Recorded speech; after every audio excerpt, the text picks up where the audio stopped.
तो एक बार फिर से स्वागत है हमारे चैनल पे जिसका नाम है पीआर प्ले। मैं हूं आपका दोस्त प्रतीक और आज हम बात करने वाले हैं क्रूज़ कंट्रोल के बारे में। ये क्या फीचर है, कैसे इसको यूज़ में लाना होता है और इसके फ़ायदे क्या हैं, साथ ही साथ इसके नुकसान भी हम आपके साथ शेयर करने वाले हैं और इसका बड़ा भाई यानी कि एडेप्टिव क्रूज़ कंट्रोल के बारे में बात करने वाले हैं। पर सबसे पहले क्रूज़ कंट्रोल के बारे में बात हो जाए तो देर किस बात की, चलिए जानते हैं।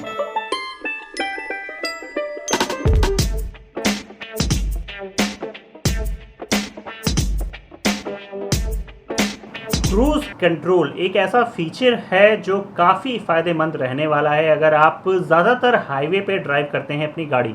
जैसा कि आप जानते ही हैं काफ़ी दिनों से हमने कार रिव्यूज़ करना स्टार्ट किया है और ज़्यादातर मैं कोशिश करता हूं कि कार को ड्राइव करके आपको दिखाया जाए, ना कि सिर्फ उसका वॉक अराउंड। और ऐसे में अभी तक मैंने काफ़ी कारों को ड्राइव कर लिया है, काफ़ी एक्सपीरियंस लिया है, पर काफ़ी कम मौका ही मुझे मिला है जिसमें मैंने क्रूज़ कंट्रोल को यूज़ करके देखा है, क्योंकि ज़्यादातर ये हाईवे पे ही आप यूज़ कर सकते हैं। और ऐसे में एक कार है अल्ट्रॉस टाटा की, जिसको हमने काफ़ी ड्राइव किया है हाईवे पे और ऑन रोड ऑफ रोड हर जगह पे ड्राइव किया है। तो उसमें मैंने काफ़ी समय तक क्रूज़ कंट्रोल का यूज़ किया है। साथ ही साथ मारुति की एस क्रॉस, उसमें थोड़ा बहुत हमने यूज़ करके देखा है क्रूज़ कंट्रोल को। तो ये क्रूज़ कंट्रोल फीचर है, ये कितना काम में आता है इसके बारे में जान लेते हैं। सबसे पहले तो मैं आपको बता दूं इसको यूज़ कैसे करते हैं। आपको देखने के लिए यहाँ पे मिल रहा है जो क्रूज़ कंट्रोल का साइन है, इसमें जो थोड़ा बहुत अलग मिल रहा है। हर कार में आपको ज़्यादा देखने के लिए मिलता है कि क्रूज़ कंट्रोल लिखा रहता है और इसको आपको 3 सेकेंड तक प्रेस करना है, उसके बाद छोड़ देना है और उसके बाद आपकी कार जो है क्रूज़ कंट्रोल मोड पर आ जाएगी। इसका यूज़ करने का ये तरीका है कि सबसे पहले तो आपको अपनी गाड़ी को 60 की स्पीड तक ले जाना होगा, उससे कम के स्पीड में इसका कोई काम नहीं है। तो ये फीचर आपको अपनी गाड़ी में अगर नहीं मिल रहा है, अगर आप जिस वेरिएंट में लेना चाह रहे हैं, तो आप ज़रूर पहले सोच सकते हैं कि आपके ये काम का है भी कि नहीं। क्या ये सिर्फ सजावट के लिए या दिखावे के लिए बटन तो नहीं बन के रह जाएगा। तो ज़रूर आपके लिए वीडियो इंपॉर्टेंट रहेगा इस बारे में गहराई से जानने के लिए। तो मैं आपको सबसे पहले बता दूं कि आपको 60 की स्पीड में हाईवे पे अपनी कार को ले जाना होगा, क्योंकि सिटी कंडीशन में तो मुश्किल है इसको यूज़ करना। और साथ ही साथ हाईवे भी ऐसा होना चाहिए जहाँ पे सेफ़ हो इसे यूज़ करना। और आपको क्रूज़ कंट्रोल 1-2 बार प्रैक्टिस करनी पड़ेगी इसकी, उसके बाद ही आप रेगुलर इसे यूज़ कर पाएंगे। इसके लिए आपको 60 की स्पीड में ले जाना पड़ेगा। उसके बाद आपको क्रूज़ कंट्रोल बटन प्रेस करना होगा। कई स्टीयरिंग्स पे राइट साइड ही होता है क्रूज़ कंट्रोल का ऑप्शन, पर एडेप्टिव क्रूज़ कंट्रोल ज़्यादातर प्रीमियम कारों में आपको देखने के लिए मिलता है। तो वो लेफ्ट साइड भी होता है कुछ कारों में और कुछ कारों में राइट साइड ही होता है। तो आप क्रूज़ कंट्रोल फीचर को जैसे ही क्लिक करेंगे बटन को, तो वहाँ पे क्रूज़ कंट्रोल के लिए एक लाइट ब्लिंक होगी और आपका क्रूज़ कंट्रोल एक्टिवेट हो जाएगा। क्रूज़ कंट्रोल का जो बटन होता है वो काफ़ी अलग तरीके से वहाँ पे दिया गया था। किसी में आपको क्रूज़ लिखा हुआ दिखाई देगा, किसी में आपको मैं जैसे स्क्रीन पे दिखा रहा हूँ इस तरह का लोगो बना हुआ दिखाई देगा, यानी कि वो क्रूज़ कंट्रोल ही है। उस पर आप अगर क्लिक करते हैं तो आपका क्रूज़ कंट्रोल एक्टिवेट हो जाएगा और उसके बाद आप बिल्कुल रिलैक्स हो सकते हैं। यानी कि आप अगर लॉन्ग ड्राइव पे जा रहे हैं, काफ़ी लंबी आपको ड्राइव करनी है और ऐसे में आप थक जाते हैं बार बार अपने एक्सीलरेटर को और ब्रेक को प्रेस करते करते, तो ऐसे में आपके लिए ये काफ़ी ज़रूरी है फीचर और आपके लिए काफ़ी इम्पोर्टेंट हो सकता है।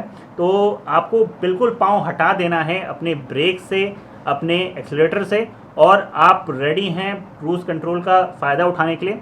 आपको सिर्फ़ और सिर्फ वहाँ पे सेट का बटन मिलेगा, उस पर क्लिक कर देंगे और आप अपने स्टीयरिंग से ही, जहाँ पे प्लस और माइनस का साइन दिखेगा, उसी से अपनी स्पीड को कंट्रोल भी कर सकते हैं। यानी कि ऐसा नहीं है कि एक सेम स्पीड पे, यानी कि आपने जैसे कि 70 की स्पीड पे उसे एक्टिवेट किया, तो ऐसा नहीं है कि आपकी कार की स्पीड 70 ही रहेगी। आपको वहाँ प्लस माइनस का ऑप्शन मिलेगा, जिससे आप अपनी स्पीड को और ज़्यादा बढ़ा सकते हैं और घटा भी सकते हैं। पर ऐसे में अगर आपके सामने अचानक से कोई गाड़ी आ गई, आपको रोकना हो, तो आपको ब्रेक पे पाँव रखना पड़ेगा, क्योंकि उसमें एकदम से आपका रिएक्शन टाइम थोड़ा बहुत स्लो हो जाता है। आप एकदम से उसको स्लो नहीं कर सकते अपनी कार को, तो इस वजह से आपको ब्रेक पे पाँव रखना पड़ेगा। और जैसे ही ब्रेक पे पाँव रखेंगे, खुद ब खुद आपका जो क्रूज़ कंट्रोल है वो डीएक्टिवेट हो जाता है और फिर से आपको इसे एक्टिवेट करना होता है।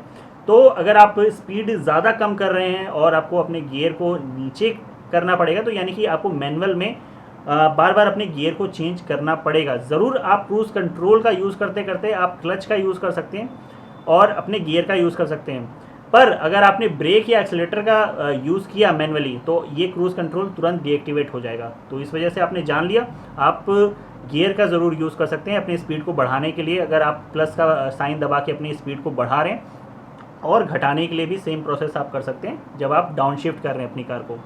तो ये सारे फ़ायदे इसमें रहते हैं कि आपको थकावट नहीं होती है। सबसे मेन एक और फ़ायदा जो कम ही लोगों को पता है, मैं आपको बता दूं कि इसके थ्रू आप अपना फ्यूल की बचत भी कर सकते हैं। जी हाँ, आपको पता है बार बार गाड़ी का रेस बढ़ाया आपने और इसको डाउन शिफ्ट किया तो इसमें काफ़ी फ्यूल भी जलता है। यहाँ तक कि अगर आप 90 की स्पीड पे हैं और वहाँ से 100 की स्पीड पे एकदम से जा रहे हैं तो उस समय भी गाड़ी काफ़ी ज़्यादा आपका फ्यूल पिएगी और काफ़ी आपको वहाँ पे माइलेज का नुकसान देखने के लिए मिलता है।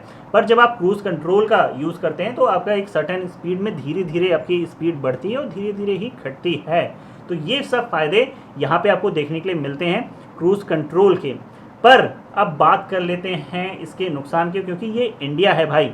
यहाँ पे इस तरह के हाईवे जहाँ पे बिल्कुल भी आपको डिस्टर्बेंस ना हो वो मुश्किल ही है। कभी अचानक से आपके सामने जानवर आ जाता है तो कभी कोई गाड़ी अचानक से ही बिना आपको इंडिकेट किए लेन चेंज कर देती है। तो ऐसे में काम आता है adaptive cruise control. Adaptive cruise control क्या फीचर है, इसमें क्या होता है कि आपके सामने अचानक से अगर कोई गाड़ी आती भी है तो इसमें एक सेंसर लगा होता है आपकी गाड़ी के आगे और वो एक सर्टेन स्पीड मेंटेन करके रखता है आगे वाली गाड़ी से। इसमें आपको खुद से माइनस स्पीड नहीं करना पड़ेगा, ना खुद से प्लस करना पड़ेगा। इसमें अपने आप आपकी गाड़ी की स्पीड जो है वो स्लो हो जाएगी और आगे वाली गाड़ी की जो स्पीड रहेगी उसी के साथ मैच करके वो पीछे पीछे आपकी गाड़ी चलेगी।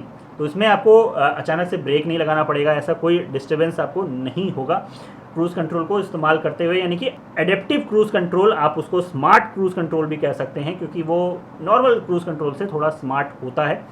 पर ये सिर्फ प्रीमियम गाड़ियों में ही देखने के लिए मिलता है आपको। तो जो क्रूज़ कंट्रोल है उस पर वापस आते हैं हम। तो आपको क्रूज़ कंट्रोल ज़्यादा फ़ायदा मिलता है अगर आप एक ऑटोमेटिक कार चला रहे हो, तब आप लगातार क्रूज़ कंट्रोल को यूज़ करेंगे। आपको सामने अचानक से कोई गाड़ी आ गई, आप तुरंत आपने अपनी स्पीड को स्लो किया और अपने आप डाउन शिफ्ट होगा। आपको गियर नहीं दबाना है, आपको क्लच नहीं दबाना है और फिर से आपको स्पीड बढ़ानी है। आपने फिर से क्रूज़ कंट्रोल को क्लिक किया और अपने आप स्पीड बढ़ गई, आपको गियर नहीं चेंज करना, कुछ नहीं करना। तो आप बिल्कुल रिलैक्स होके गाड़ी चला सकते हैं। पर ऐसे में हो सकता है कि आपका माइंड जो है वो वर्क करना उस समय बंद कर दे कि आप ड्राइव कर रहे हैं, यानी कि आप ज़्यादा लेज़ी हो जाएंगे, आप बहुत रिलैक्स फील करने लगेंगे, शायद आपको नींद भी आ जाए ड्राइव करते करते। और ऐसे में काफ़ी ख़तरनाक हो सकता है ये हाईवे पे, और मेनली इंडियन हाईवे पे तो बहुत ज़्यादा। तो इस वजह से कहीं इसके प्लस पॉइंट है तो कहीं इसके माइनस पॉइंट भी हैं। आप अब समझ गए होंगे इसके फ़ायदे और नुकसान। और बार बार आपको अगर क्लच पे पाँव रखना पड़ रहा है और गियर शिफ्ट करना पड़ रहा है तो ऐसे में फिर ज़्यादा आप रिलैक्स होके चला भी नहीं सकते अपनी गाड़ी को। तो आप समझ गए होंगे कि ऑटोमेटिक में ज़्यादा फ़ायदा होता है, ना कि मैनुअल में इसका ज़्यादा फ़ायदा आपको मिलने वाला है। तो आपने सब कुछ जान लिया इस क्रूज़ कंट्रोल के बारे में, इसके फ़ायदे और नुकसान और कैसे इसको यूज़ करना है इसके बारे में। अगर अभी भी मन में कोई डाउट रह गया है तो ज़रूर नीचे कमेंट बॉक्स में लिख के उसे क्लियर कर सकते हैं। मैं ज़रूर आपके सवालों की जवाब दूंगा। इसके साथ आप हमें इंस्टाग्राम पर भी ज्वाइन कर सकते हैं और साथ ही साथ वीडियो को पसंद आने पर ज़रूर लाइक करना ना भूलिएगा, शेयर करना ना भूलिएगा। और अगले टॉपिक में फिर मिलेंगे। सी यू अगेन। अपना ख्याल रखिए, सेफ ड्राइव करिए अपने लिए, अपनों के लिए।